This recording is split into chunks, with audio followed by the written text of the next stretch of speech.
loaded up, we're ready to hit the road, but something just came in the mail that I ordered for this trip and I didn't think it was gonna make it in time, but it showed up. Let me show you what that is and then we'll hit the road.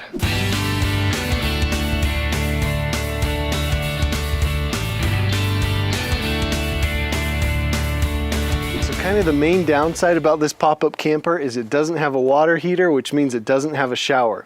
So I reached out to a company called CAMPLUX. They make this portable water heater shower. Told them I wanted to try it out. So let's get this thing installed and see if we can get some hot water coming out of this. Maybe we'll have a shower on the trip. So I put these hooks up here. They're just the 3M sticky hooks, removable. So hung 2 of those up there.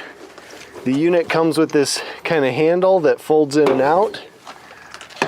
So that's where the unit's gonna be when we use it. When we're not using it, we can stow it away.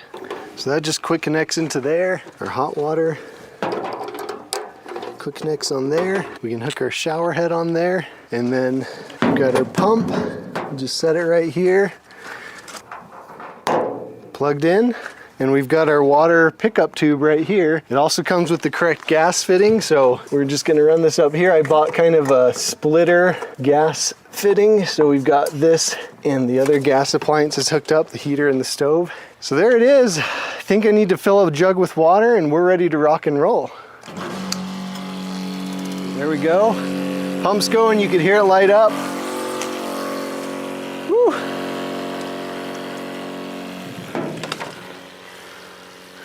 Dang, that is super hot. Looks like we need to tighten a couple of the fittings down. Ooh, that's nice. We ordered and have inside this like pop-up canopy thing that's a shower, like a little shower stall, so we're gonna use that. But this is a sweet setup. I'll put a link to this in the description. As of right now, I like it. It does what I want it to do. For a camper that doesn't have a water heater or a shower, this thing works perfect. So now that we have that installed, it's time to get everything completely loaded up and hit the road. All right, so here's the rig. The truck is ready to go.